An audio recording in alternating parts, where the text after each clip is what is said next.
edge of grief. The relentless rain pounded on the window pane as I sat in the dimly lit living room, the only sound in the house the muffled echoes of my parents' argument. Their voices, once full of love and warmth, now carried the bitter edge of grief and despair.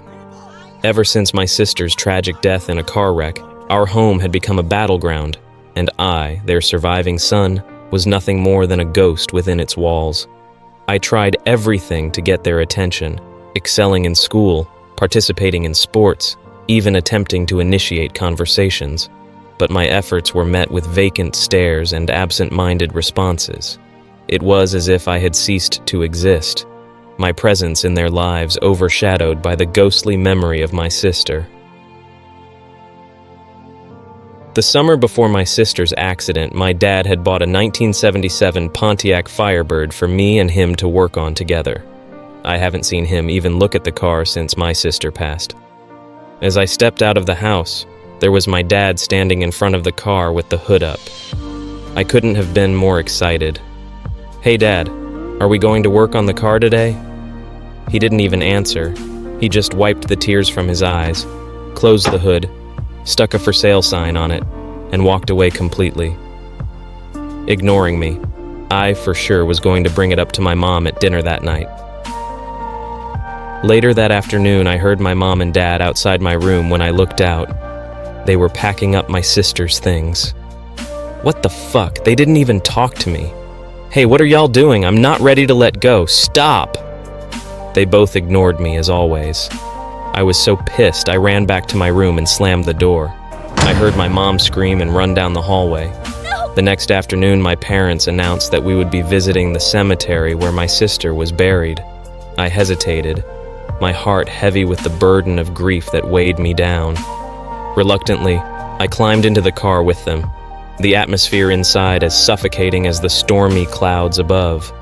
The cemetery was a sea of gray, tombstones standing like silent sentinels, guarding the memories of those who had passed.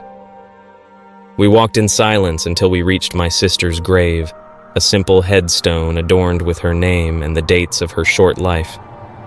The sight of it sent a shiver down my spine, a stark reminder of the void she had left behind.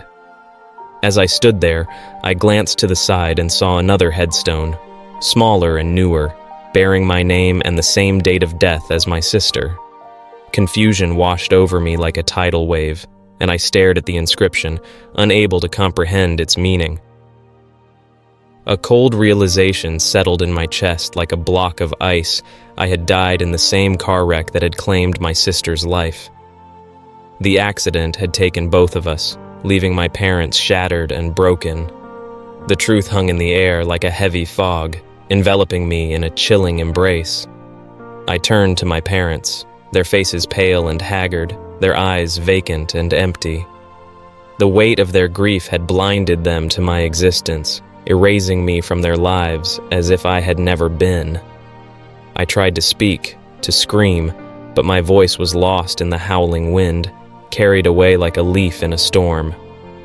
A sense of profound isolation washed over me, a realization that I was nothing more than a fading memory, a ghost condemned to wander the periphery of their lives. The world around me blurred, my surroundings melting into an indistinct haze as I grappled with the truth of my existence. In the distance, I saw a figure, my sister, her ethereal presence shimmering like a mirage. She extended a translucent hand toward me, her eyes filled with a mixture of sadness and understanding. I reached out to her, my fingers passing through her form like smoke. With a silent whisper, she conveyed a message. It was time to let go. The pain of our shared loss had kept me tethered to the realm of the living, but now I needed to embrace the peace of the afterlife. As I nodded in acceptance, a sense of serenity washed over me, the heaviness in my heart lifting like a fog dispersing in the morning sun.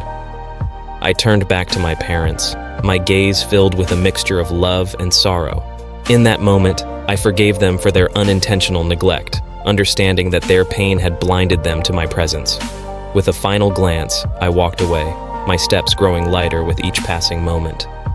As I faded into the embrace of the afterlife, I carried with me the love and memories of my family, hoping that one day they would find solace in the knowledge that my sister and I were together, watching over them from the realms beyond.